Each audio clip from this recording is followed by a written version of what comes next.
We don't condone the use of any illegal substance or any illegal activity. This video is intended for instructional and educational purpose only. Watch at your own risk. Viewer discretion is advised. 10, 9, 8, 7, 6, 5, 4, 3, 2, 1, 0.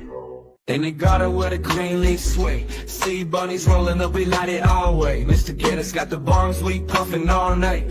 Talking cultivation, yeah, we're feeling alright. Light it up, feel the vibe, let it be known. Garden cultivation network, we on the scene. Rolling that green, living out the dream. Chatting about the strains, how to plan it right. Join us every week, yeah, we light up the night.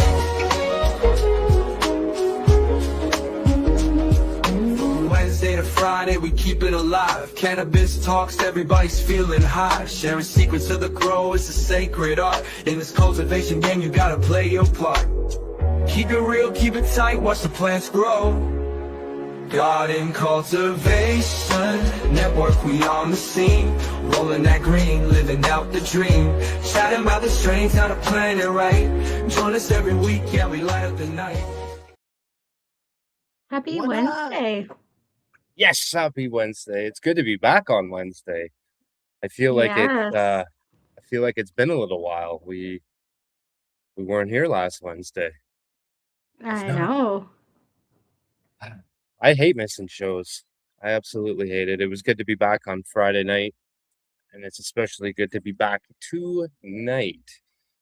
Our guest Yes. that we have on tonight was supposed to be on last week, but I had no internet because we had a big windstorm that decided it was going to tear the internet off my house. So yes, we're all fixed up now, and we are ready to rock. So yeah, our last Wednesday night that we actually did do was with Mr. Sebastian from Good Genetics. So that was Yes. that was a really fun show, actually. Sebastian's a really cool dude. I And enjoy if talking to you him. and if you missed that episode, you could go back and rewatch it or head on over to Spotify under Garden Cultivation Network. Yes.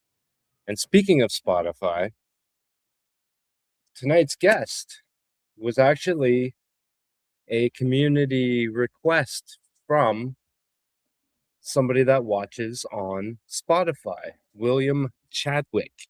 So shout out to him. Absolutely, Yes. no doubt to him. So if there's people out there that want to see certain people, please reach out to us either on Instagram or at gardencultivationnetwork@gmail.com and let us know, because we might be able to get them on. So if there's somebody that you want to see that we haven't brought on, definitely let us know, because we don't know everybody. So if there's somebody that you guys want, just hit us up. We would be glad to reach out and at least try to get them on, So, but other than that, you got anything, Miss Bunny? Nope. Just a reminder that Friday it is also Come Show Your Grow, where everybody in the community is welcome to come show what they got growing on, whether it's cannabis or veggies or flowers. If you're growing, come show it. Absolutely. Absolutely. And the outdoor season is here. It is. It's upon us. I'm So excited. if you are here on a Friday night, I know it's kind of at the point now where it's pretty much dark out there now. We will get a little bit lighter as the summer kind of goes on, but if you have an outdoor garden and you want on right at the very start of the show, please let us know ahead of time, and we will do our best to get you on at the very beginning so you can still show your outdoor grow. And if you can't get on right at the beginning, feel free to send us a video about a minute long, and we can get that up here and still show your outdoor grow, because like I said, it's dark, or you may not have a strong enough internet connection at your outdoor garden as well. So, and that also includes if your lights are shut off during our show, you're also more than welcome to take a video of your indoor grow and send it to us through video as well. Yes, absolutely. Yes, Jim Belushi, man, Mr. Dale. I have been trying to get Jim Belushi on for 5 years now, maybe even longer. I've got as far as getting a like when I message him. I've got as far as getting a heart on what I've said to him. That's it. I haven't actually got a full response out of him yet. 5 years I've been working on Jim Belushi, so hopefully someday. Hopefully someday. But I'll keep at him. Definitely, I'll keep at him. But yes, we have So who do we somebody. have today? I'm Our guest excited, tonight actually. is from across the pond. So Yes. it's going to be a black screen. There will be no faces tonight on his screen. He's in a place where we don't really want to show identities, if you catch my drift. But yeah, we got Mr. Boudica Seeds on, and if I said that incorrectly, please correct me when you come out. But he is a breeder / seed bank in the UK. And yeah, we're gonna get right into it. We are gonna dive right in. Here we go.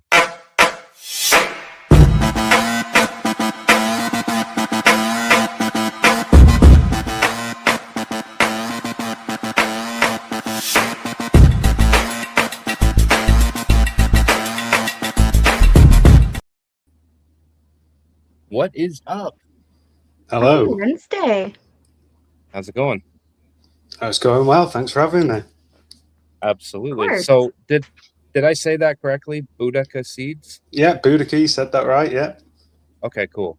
I meant to actually ask you when we were talking in the back, and then I totally forgot to ask it. But I figured I'd just say it, and if I was wrong, you can correct me. Yeah. So Yeah, no, you got it bang on.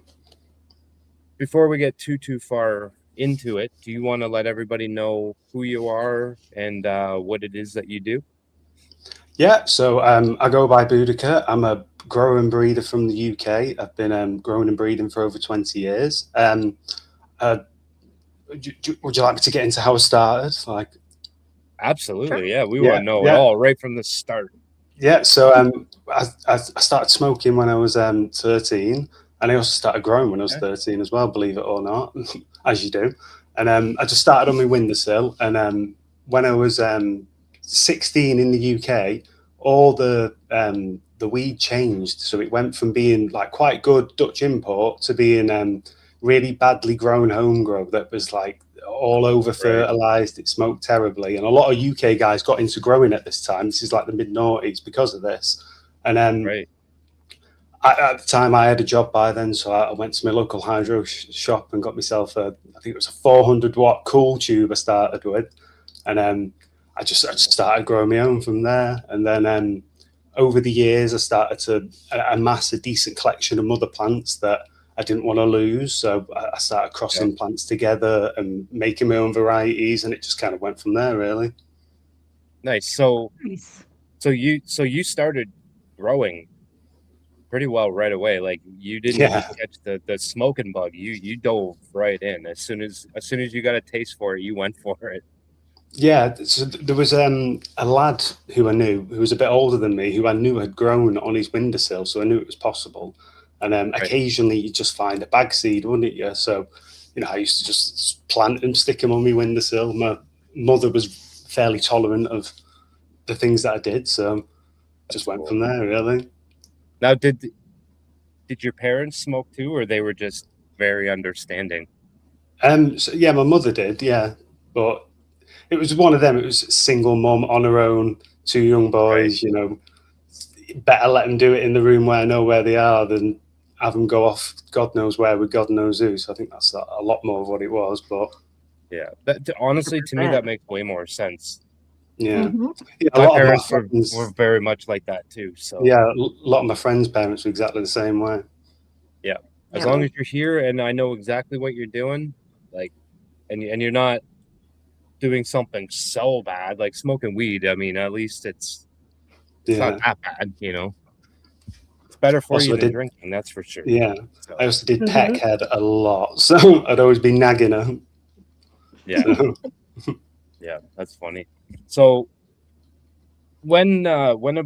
how long were you growing for before you actually decided like this is what I want to do? I want to be a breeder. I want to start a company. Like when did that all kind of come into play?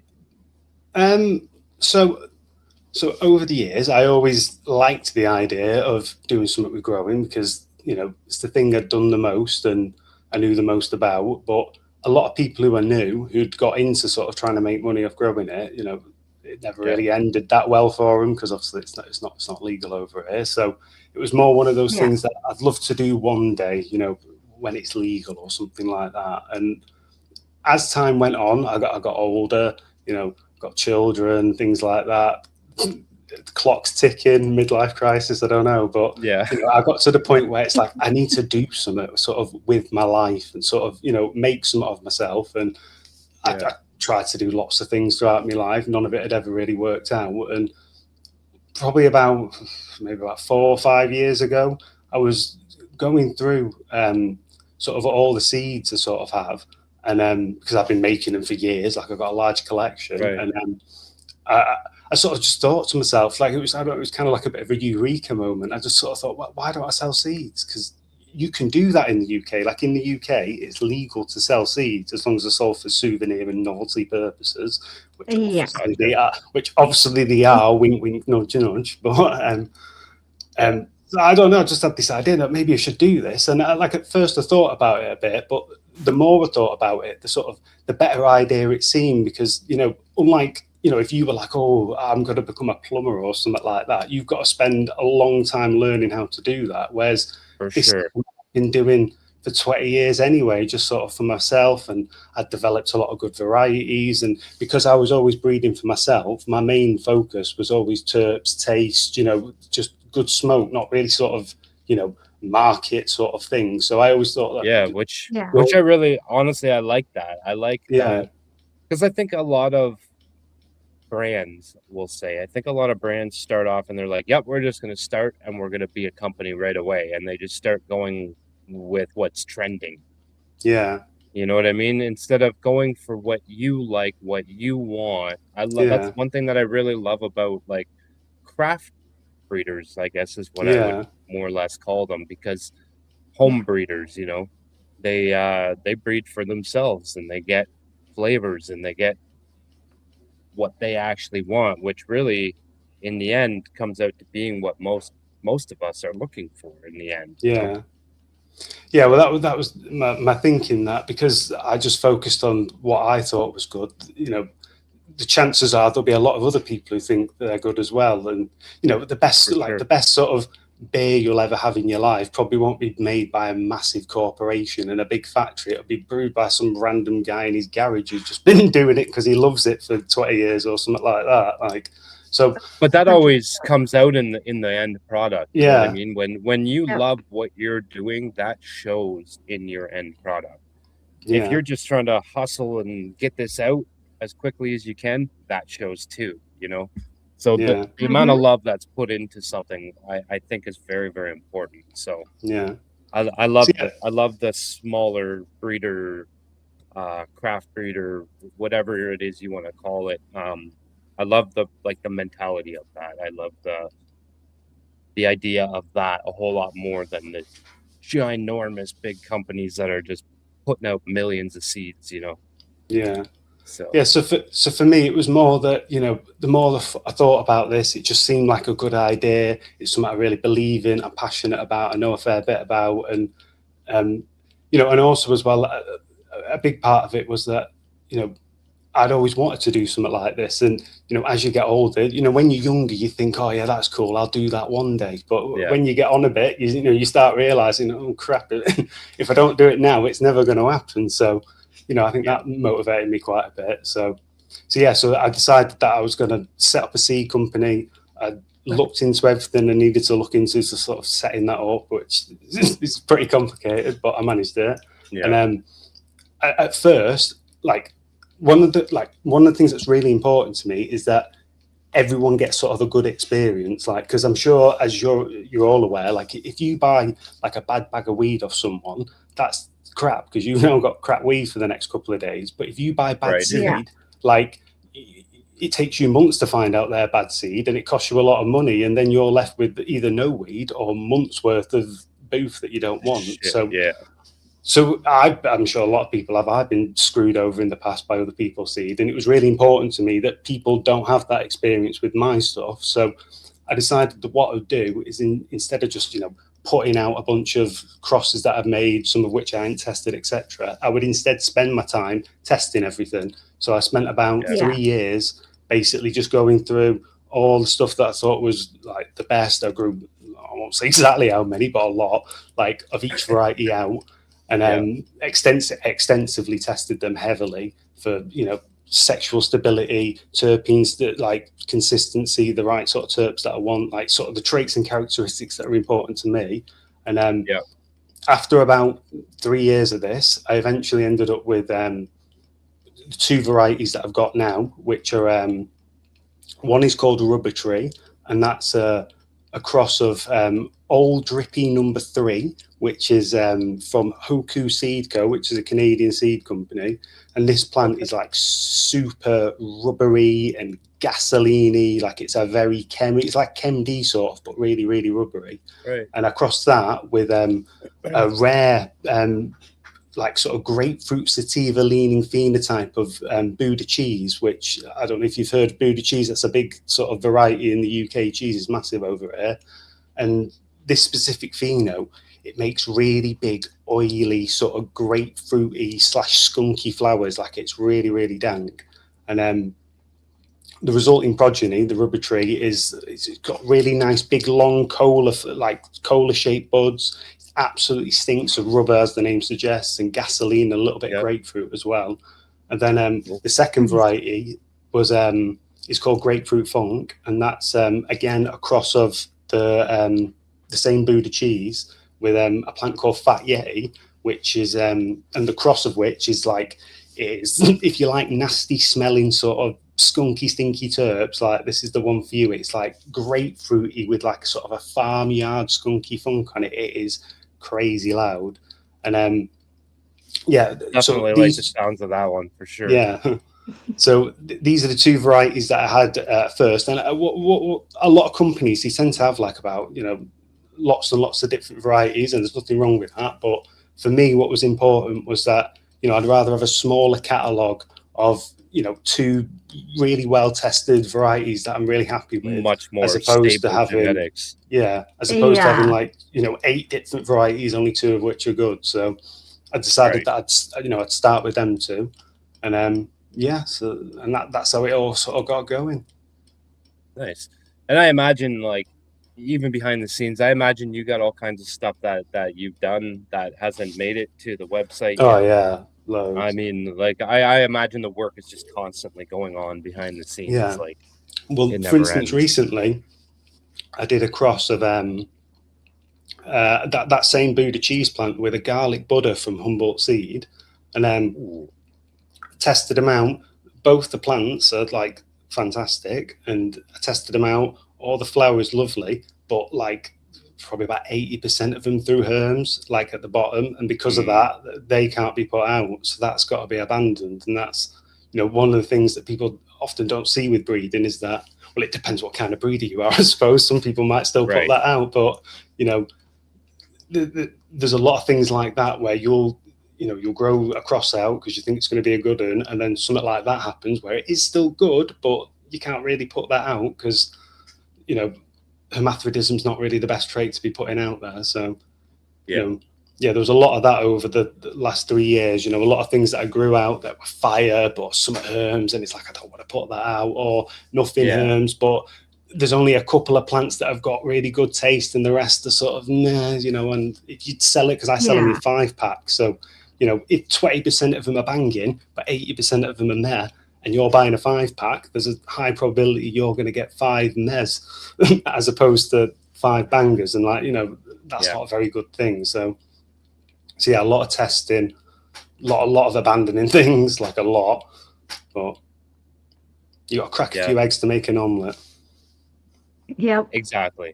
That's a good way to. That's a really good way to look at it. Actually, like Yeah. you're not gonna get something beautiful every single time. You know what I mean? You're gonna get that one every now and then. Yeah. But, Also, I think as well, if you just churn out 20 different varieties really fast, in the beginning, yeah, you may get a bunch of sales, whatever, because there's something for everyone, isn't there? But eventually, people are going to grow them. They're going to see what they're like. They're not going to be impressed. They're going to say mean things about you on the internet, and it's not going to end well. Whereas if you yeah, put the work in, you're you won't have as you're you won't looking have as at it. much. You're looking at the long term game here Yeah. instead of the get rich quick thing. You know what I mean? Yeah. That's what I think a lot of people do in this industry. They come out with a bang, they come out with a bang, and then they leave just as fast as they came in. You know what I mean? Yeah. But they get in, they get their money, they get out. I like that you're thinking like long term on this. This isn't something you just want to get in and get out of. You want to turn this into something. Yeah, not only do I want to turn it into a serious company, but I want to get involved in as many different things as I can, sort of get myself out there, you know, do as many things as possible.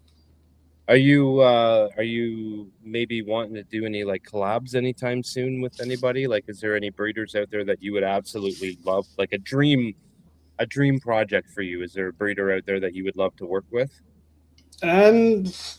Yeah, there's a lot of breeders out there that I've got on my radar. There's people who are like, you know, my favourite breeder who sadly passed away was Milo, who ran Big Buddha or original Buddha Family Farms. Like, I would have loved to have done something with him, but sadly he's obviously passed away. But I'm always actually collabs. I actually have a couple cheese strains here. Oh, do you?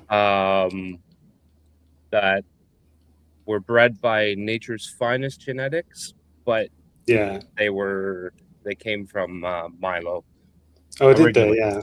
Yeah, like he took some of Milo's strains and crossed into some of his stuff. So I thought that was really cool.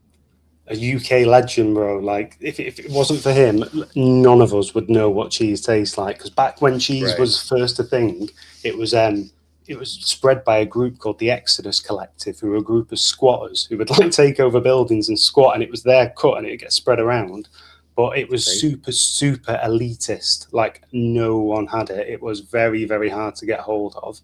And then because of that, and then he managed to get hold of it, and he crossed it with I think it was an Afghani plant he had, and back crossed it a bunch of times to make his seeds much more like the original Exodus. And then because of that, he spread cheese all over the UK. He's the only reason now, in my opinion, that anyone knows anything about cheese. Like, if it wasn't for him, it would have just died, because a lot of people argue that no one actually has a cut of the original Exodus. I'm sure someone does, but because these plants are so stinky that the people who have them get caught, you know, because they stink so much. It's like the UK version of like skunk. Yeah, basically. In fact, Exodus cheese is actually skunk. It's skunk number one. It's just the cheese pheno of it that was found. So yeah. So again, if it wasn't for Milo, like, none of us would be talking about cheese right now. So yeah, I would have loved to have been able to do something with him, but sadly he's not with us anymore. Yeah. Pretty crazy.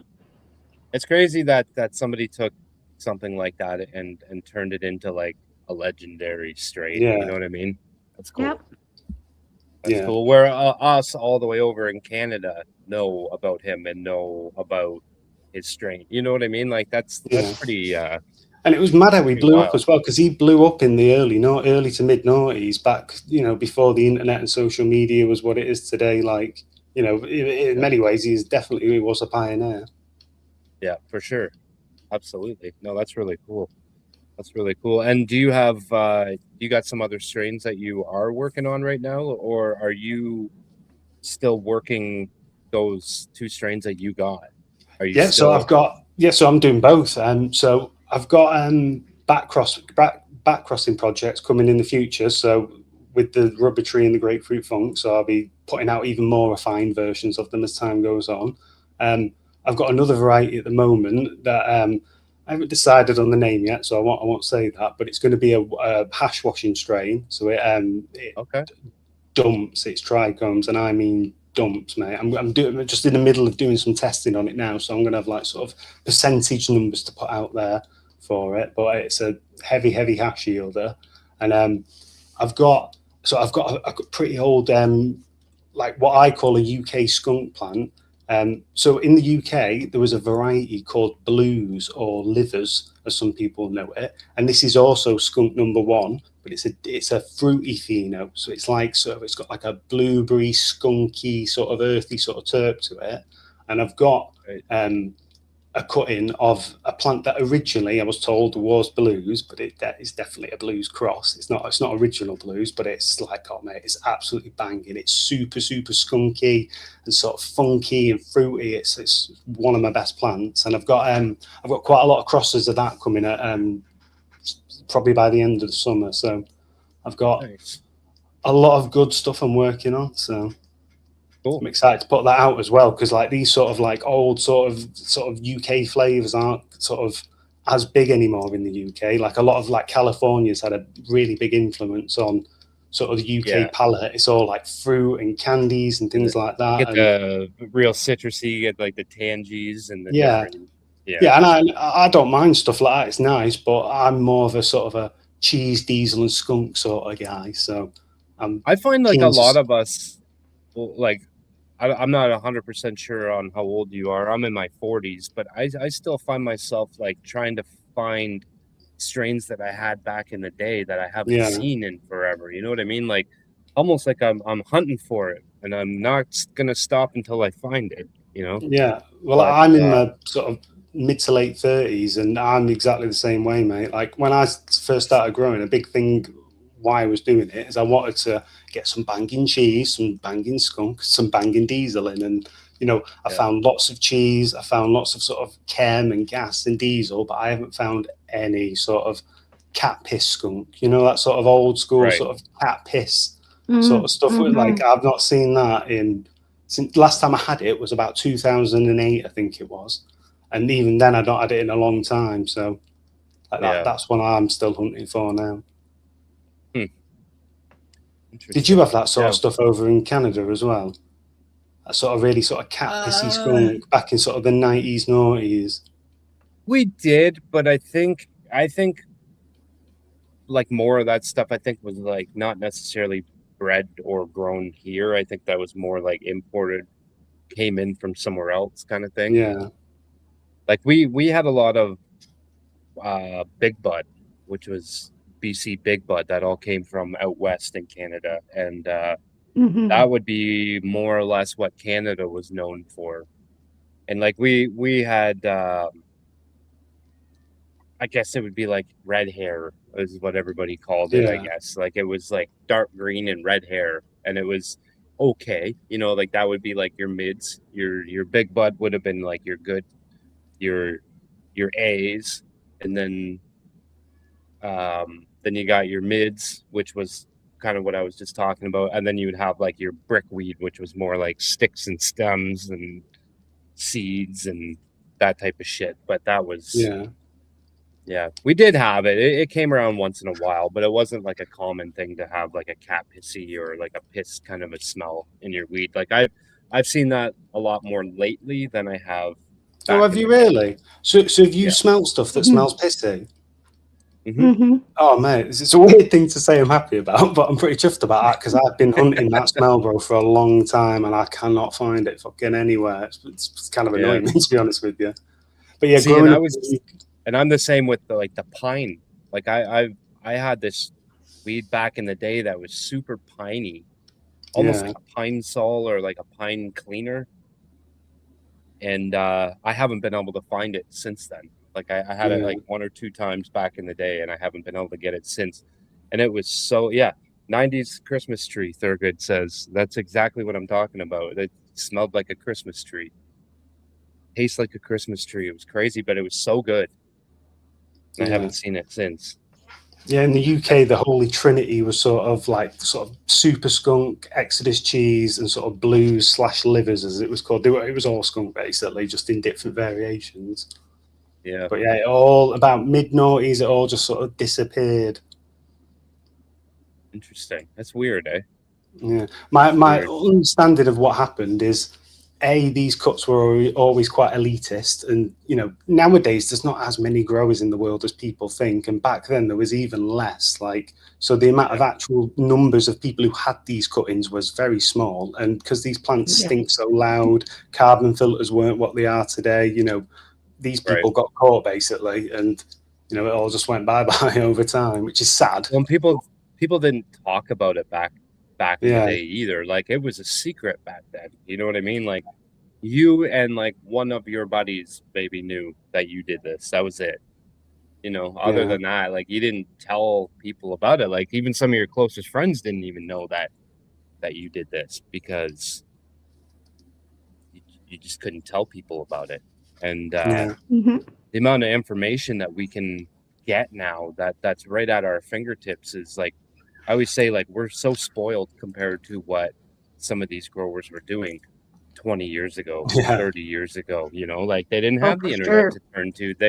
Everything that they did either came from experiment, learning on their own, or they had somebody else that they kind of mentored them, or they read maybe some Jorge Cervantes books or something like that, and then maybe some Ed Rosenthal. Like, other than that, I mean, there wasn't when I first started out there. In 2003, there was literally nothing you could. Well, if there was something you could look up, not everyone had the internet back then. And I used to go to my grandmother's house, because she was like quite a keen gardener, and I'd just like ask her questions about gardening in general and trying to like absorb what I could from her.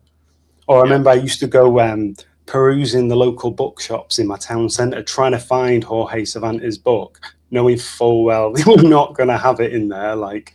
And it wasn't until I think like 2005, 2006 or something that I eventually found it one day.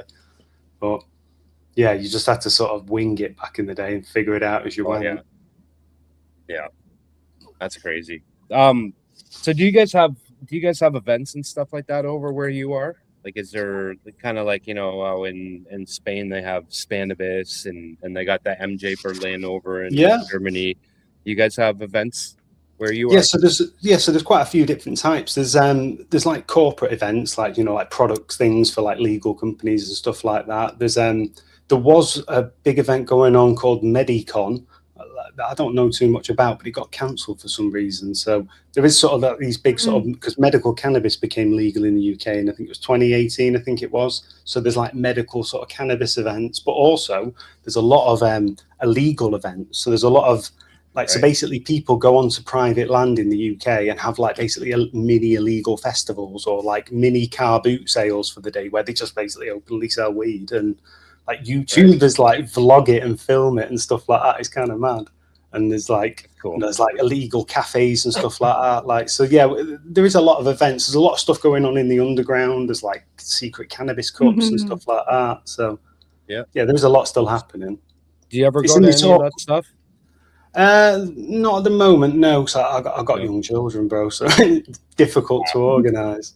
But for sure. Yeah, but I am keen to get out there and sort of, especially now that I'm doing this, trying and sort of get my face out there more in the community. Yeah, definitely. And how does that look, being like doing what you do, and being a parent as well of young children? I don't know. In some way, I've sort of spent my whole life keeping it separate. So in some ways it doesn't cross, but then at the same time, of course, juggling everything I juggle, plus trying to juggle a family, is like, bloody difficult. So, but is it something that you kind of like, that you're very like, are you very open about it at home? Is it just like a regular thing, no, my kids are sort of young, and it's sort of it's not obviously in the home, so it's they're not really aware of what I'm doing, so keep that on the D-low. Not yet. Yeah, for sure. Yeah, no, I think it's also a different place too. Like where I am, it's 100% legal to do everything. So like, my kid was 5 helping me water plants and stuff like that, mixing nutrients and stuff like that. But again, it's a very different place, right? Yeah, in the UK, the social stigma is very different over here. Yeah, over here, if the social service found out that, they'd literally take your kid off you or something like that. Like it's completely Yeah. different. Mhm. Yeah, that's scary too. I mean, like it's a plant, you know. Yeah. Yeah, it is messed up that the sort of we're in an awkward position in the UK at the moment where, you know, medical's legal now. It's sort of already de facto legal a little bit. Like, you know, if you get caught with weed, you just get it taken off you. Not really too much happens to you. You know, even if you get caught with some plants, as long as you're not selling it, like they just take it away from you and you get a slap on the wrist. It's not really as big of a thing anymore. But Yeah, it's kind of like we were talking it's earlier, like decriminalized almost. It's not yeah, legal, but like it's not illegal either, right? yeah, but it's one of them you can and people still do get in trouble for it. So it's Yeah. not.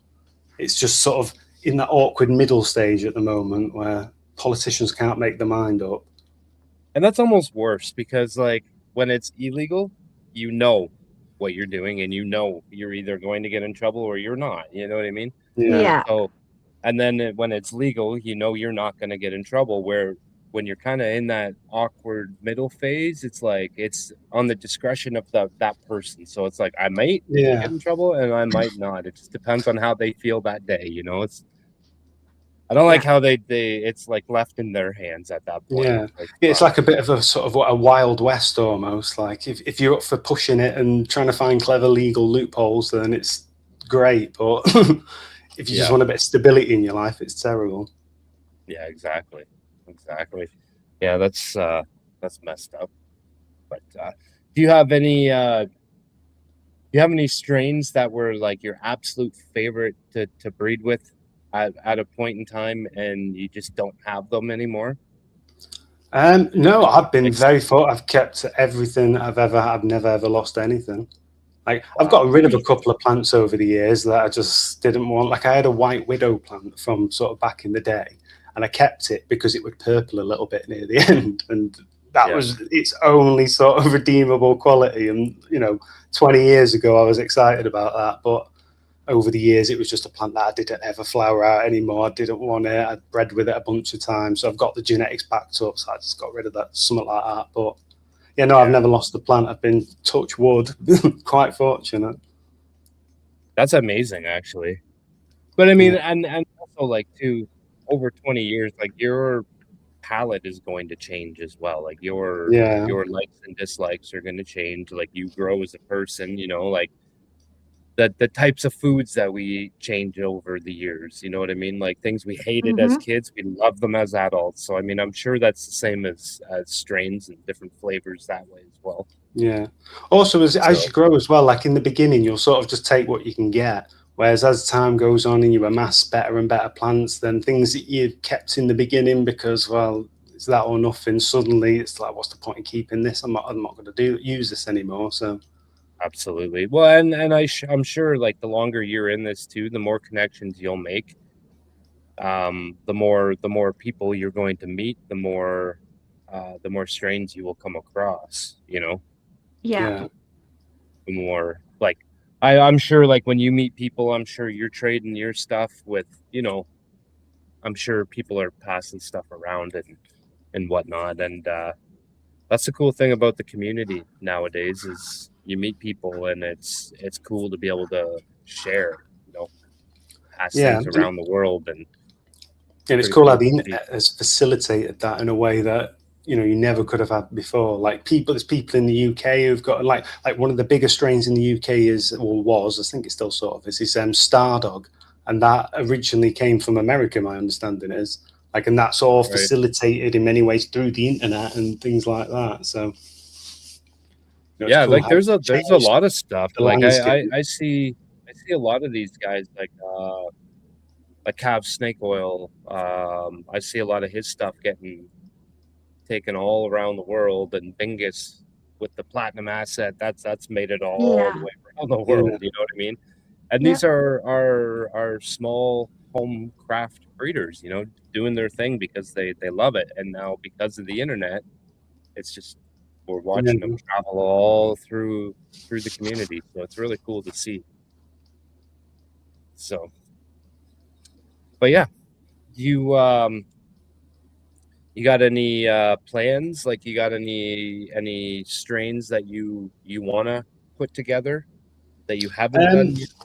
Yeah, so I've got like a long time running cheese project. So I'm trying to like bring out my sort of my own cheese basically. However, Okay. because it's cheese and it's so iconic, it's got to be absolutely beyond perfect.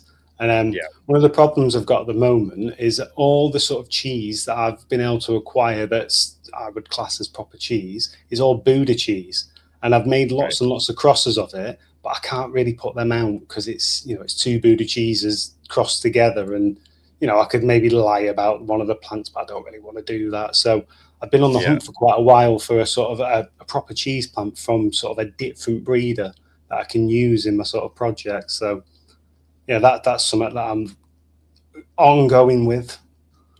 My That's cool. Boudica cheese, if you will. Boudica cheese. Or it'd be cool to see somebody take, like, strawberry cough and a cheese strain or something like that. You know what I mean? And make like Yeah, strawberry cheesecake, or it's like, something. I'm sure there's all kinds of stuff like that out there, or whatever, where they've taken fruity strains and crossed it with the cheese and stuff like that. But yeah, also, it's also crazy to see how those smells, like the aroma of the cheese, either does or doesn't come out. You know what I mean? Like, there's strains that I've had that smell like cheese, and it's like that there's no cheese in the name whatsoever. So it makes you wonder what's yeah. there. Yeah, it is interesting because cheese originally, like I said, started out as skunk one, basically. It's just a Yeah. sort of the original Exodus was just a very cheesy pheno of skunk one. And like you do get it in places like my grapefruit funk. The mother of that is a cheese plant, but it's more sort of skunky and grapefruity than sort of cheesy. Even though that's the case, in the grapefruit funk, you do find quite a few sort of cheesy plants that are sort of, they've got that sort of nasty cheesiness to them. So, Yeah. it does just like anything that's skunky, I always find has the potential to have a bit of a cheesy note to it. Interesting. Interesting. But yeah, big fan of cheese, me, mate. It's me fave. Where did that comment go? There it is. So, Minute Cannabis wants to know, do you have pests there like spider mites that you have to mitigate?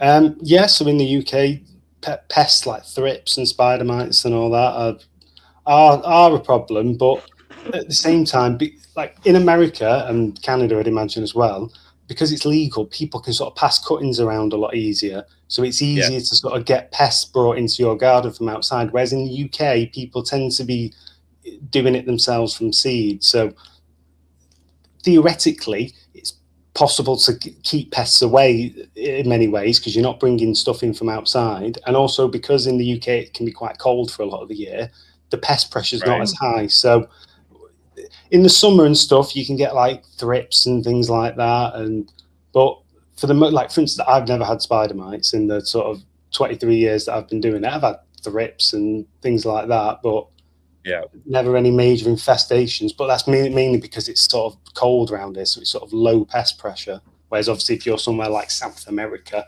the pest pressure is probably insane just because of how warm it is. Yeah. Yeah, certain areas definitely are worse than others here, for sure. Like, I've had thrips and spider mites in the past, but that all came from, like, like you said, bringing something Yeah, in. yeah, And and not this often necessarily happens. even a plant. Like, I brought flour that somebody had given me, but it was in a drying rack, and they had taken the drying rack and collapsed it and put it into a garbage bag. But that was an outdoor harvest that somebody had Yeah. taken, and then they gave me the whole garbage bag, and I got it home. I put it down in my grow room and didn't think anything of it. And then, like, a few days later, I noticed that I had spider mites just taking over everything. So I assume that's where it came from. But Yeah, that's yeah. how in places like Canada, England, places like that where it's sort of colder for a lot of the year. That tends to be how you tend to get them in an indoor grow. Whereas obviously, if you're somewhere warm, I'd say your problem's more. The pest pressure will be higher, so you might get infestations and things like that. But Yeah, it I've could not come had, in on your shirt or something. You know what I yeah, mean? but yeah, I've not So, had too many issues with pests over the years. Do you have like an IPM regimen that you follow? Like, do you have like No, a I just pest sort of management? No, not really. I tend to sort of, for mother plants, I don't over mother them, like clone them regularly, so I don't have like lots of excessive leaf material, things like that, keep things clean. I don't bring things in from outside, just basic things like that. Yeah. Also, I find as well, if you keep your sort of, your temperature and your humidity in your environment optimal for the plants, that tends to not be too optimal for the pests. So, just the simple things like that tends to keep disease pressure down, in my experience. 100%. Yeah. What do you keep your room at roughly, give or take? I know it's going to fluctuate a little bit, but yeah. So it depends. If I'm just flowering weed for myself, then I'd keep it at like 26, 27 degrees, something like that. But and that's Celsius, by the way. But yes. if when I'm testing, I don't do it like that. So what I'll do is I'll purposely keep the temperatures quite high, at like in the low 30s and stuff like that, just to sort of stress them out and sort of do things to sort of put the plants under pressure, so I can sort of see how they respond to that. And with mother plants, I also tend to keep them a bit cooler as well. So I keep them in sort of the low 20s because I don't want them, even though I'll clone them regularly, I don't want them to grow too fast. So it's sort of a way of sort of slowing them down a little bit. Almost dormant, just alive. But yeah. So yeah, like if you want fast, vigorous growth, I think 26, 27 degrees Celsius is the sweet spot, in my opinion. But if you want to torture them, go above that, and if you want to, slow them down, go below it. Yeah, 100%. Nice. And Minute Cannabis again wants to know, what kind of medium do you grow in? So I grow in BioBiz All Mix. So that's a peat-based, like, potting mix. Do you have BioBiz in Canada? Pro mix. Yeah, like a Pro Mix. I'm not sure. We have Pro Mix. Like Bunny and I both use Pro Mix, but I'm not sure if we have that or not. Yeah, but it's like an amended peat-based sort of compost. It's quite a big brand in the UK. Like, I've messed about with other things before, like cocoa and stuff like that, but I just personally prefer peat. Yeah, I'm old. That's what I'm used to. Yeah. Hey, honestly, like I tell people all the time, like, use what works. You know what I mean? There's no wrong way, no wrong medium. There's no wrong nutrients. If it works for you and it's getting you the results that you want, then that's the right way. Yeah, for sure. But yeah, I've messed around with various things over the years, but BioBiz All Mix is my preferred medium of choice. Yeah, nice.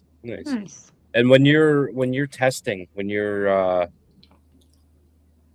you got a new strain that you're working with, you've got your cross or whatever, and you're putting them through the ringer, what kinds of things are you doing to those plants to try to get them to herm or whatever?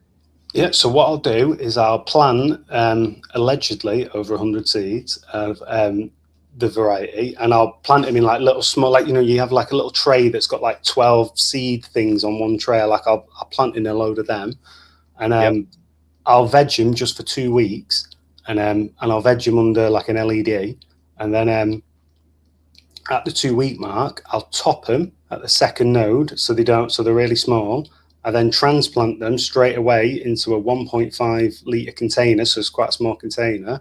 I then feed them quite heavily with like quite a strong fertilizer, and then I move them to what I call my torture chamber, which is it's a HPS setup basically. So I have high pressure sodium lights in there, and the plants hate going from LED to HPS. That really, really stresses them out. So I do that as well, and then I keep this room in like the low to mid 30s temperature wise. I keep the humidity really, really low during the day in like mid 30s, low 40s. But then at night, it's super hot and dry. Yeah. But then at night, I let the temperature drop all the way down to like 15, 16 degrees Celsius, and I let it get quite humid. So I let it get up to like the high 60s and stuff like that. And I put so it's getting a little bit of everything over the course of 24 hours. Over the course of a day, it's getting hot, cold, dry. Yeah, humid, and then all I of that. Yeah. I put loads of wind on them as well, so I hit them hard with the fan.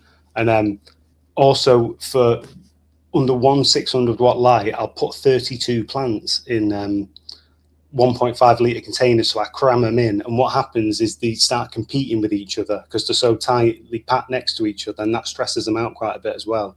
So I do basically everything I can to sort of wind them up and piss them off, basically. And the advantage of that is then at so I used to take clones of everything in flower. I used to wait till like week 2 of flower, and then I take cuttings, but I don't even do that anymore. I just re-veg now because it's easier and it works just as good. But yeah, like at week 2, week 3, you know, I'll go in, I'll have a look, and you can see if anything's hermied then or not. And obviously, if something has under that, I don't really want to put it out. But obviously, if nothing has, you know, if you can subject it to that sort of torture and it doesn't hurt me, then you know you're onto a winner.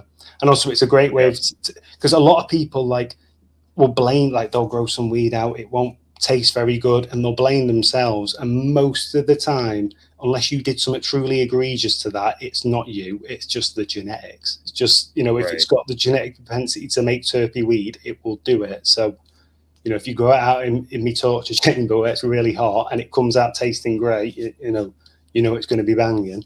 So yeah, that's some of the stuff I do. And I do multiple rounds as well, so I don't just do one round, I test it multiple times. Nice.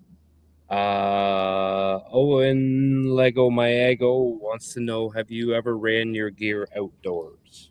So I've not ran my current stuff ever outdoors because it's not, you can grow in England, but it's not the greatest of environments, and also it's illegal as well. So, you know, and we all live quite tightly packed in the UK as well. So there's not vast open space to get away with these sort of things. But yeah, in the past, I have grown, not my gear, but just random stuff when I was younger. There was a big forested area near where I grew up, and me and my mates used to go, like, you know, plant plants out there and see how long they'd survive for and stuff like that. But there's currently a chap I know who's bought my gear, is currently running it in America. I can't remember which state he's in, but yeah, so I've not tested my stuff outdoors yet. I've not had that chance. Okay. Cool. Well, maybe we're gonna have to get some of that down here in Canada and get her growing outdoors and see what happens. Yeah, I'd be interested to see how they do as well. I think they do well out of them. It'd be honestly, like, I feel like your guys' environment it's different, but I feel like there's times of the year where you guys are very similar to us. Yeah, I know. Canada and England are sort of at a similar sort of equatorial sort of level. I think the difference between Canada and Britain is that your weather's a bit more seasonal than ours. So summer's a bit more consistently warmer, winter's a bit more consistently colder. Whereas in the UK, because we're right next to the Atlantic, it's just random.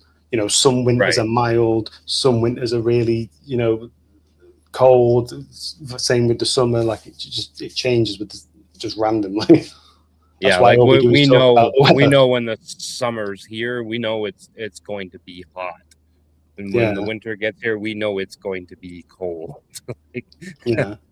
See, we're having a heat wave at the moment now in the UK, and in a week or two, I guarantee you, it will be gone, and it'll be cloudy, and it'll be sort of chilly a bit, and back to a wet, rainy kind of. Yeah, and then a few weeks later, we might get lucky again, and it might go back to being sort of nice again. Like it's just sporadic. Yeah, that's crazy. Hell yeah. CN and everyone chat. Hell yeah. What's up, Shady? Cool. But yeah, we're coming up to the end of the hour. Do you want to let everybody know where they can find you and where they can get a hold of you if they're looking for your one more question, actually. I did notice on your website that it says international. Is that like Canada, US? Like, is that pretty much Canada everywhere? and US? Yeah, pretty much everywhere. Yeah. Cool. So you heard it here, folks. You can get the link for the website is down in the description, so you can make your way over there and check out the strains he has on there and get yourself some genetics. But yeah, do you want to let everybody know where they can get a hold of you? Yeah, so you can follow me on Instagram if you want at boudica.seeds. You can obviously check my website out, boudicaseeds.co.uk. where I have all my varieties. I also have an offer on at the moment where I'm doing a buy one get one free. So if you bought a 5-pack of Rubber Tree, you get a 5-pack of Grapefruit Funk free, or if you buy a 5-pack of Grapefruit Funk, you get a 5-pack of Rubber Tree free. And so yeah, you can find me there. Also, I work with my distributor in the UK is a company called Pure Sativa. So they distribute my seeds to the other seed banks. So you can get, you can also get them at like Pure Sativa, Oa Seeds in Spain. If you're out in Spain, you can get them through there. There's a few seed banks now that are stocking me. So yeah, that's where you can find me. That's cool. So yeah, definitely go over there and check them out, and be cool to see some people growing some of your stuff out in the next little while. Yeah, I definitely would like to maybe get some of that grapefruit funk. That one sounds very interesting. Oh yeah, it's banging, that one, mate. It's got like a farmyard skunky funk. It's proper good. I think it's very unique. That's what I want. Skunky funk. I like it. The stinkier, the funkier, the better. Yeah, that one's like one of those proper, nasty ones as well. You're like, whoa, what the hell is that? Yeah, I got a lot of fruit strains growing right now, and some kind of like garlicky stuff going right now. Well, it's not actually growing now; it's chopped now. But be nice to get some real funk going in there. And I'm gonna have some cheese strains growing on the next run, so I may get that. Nice, mate. So I'm looking forward to it. Can't beat a bit of cheese. Oh yeah, but yeah, man, we appreciate you hanging out with us tonight. We know it's a crazy time over there. It's like 3 o'clock in the morning for you right now, so we appreciate you hanging out with us in the middle of the night. And yeah, we'll definitely have to get you back on in the near future again, for sure. Yeah, well, I appreciate you having me on. Thank you very much, and I appreciate everyone who listened. And I'd love to come back on, mate. I'd be thrilled. Yeah, most definitely. We'll definitely get you on. And I know you might want to show your plants, but on Friday nights we do a show your grow, so you can come on and show your plants, and it's open to everybody in the community. So anybody that's in the chat, they can click the link, come on, show their plants, tell us what they're doing and all that. So if you ever decide you want to come on and show some of your plants, you're more than welcome to pop on a Friday night as well. Yeah, I'll definitely be interested in that, mate. And again, you don't have to show your face. It's not a requirement by any means. Just Friday nights are all about the plants. So yeah, that sounds brilliant, mate. I'll be interested in that. Cool. All right, brother. Well, thank you very much for hanging out, and we'll talk at you very shortly. All right. Well, thank you very much for having me on. Appreciate it. Absolutely, man. It was great to meet you, and we'll catch you on the flip side. Have a great night. You too. See ya. All right, later, dude. Bye. What a great episode. That actually did fly by. It flew by in a big hurry. So just a reminder, like Ganix was saying, this Friday, every Friday is Come Show Your Grow. So if you got anything growing, we would love to see it. And we do that between 9 and 11. And yeah, we hope to see you there and see your gardens. Absolutely. And if you guys are just getting your outdoor grow started and you want to pop on and show us what you got growing on, and maybe they're not outside yet, they're still in the tent, and you want to pop on and go over what you're about to do, you're more than welcome. And yeah, we look forward to it. Catch you guys on Friday. Have a great night, guys.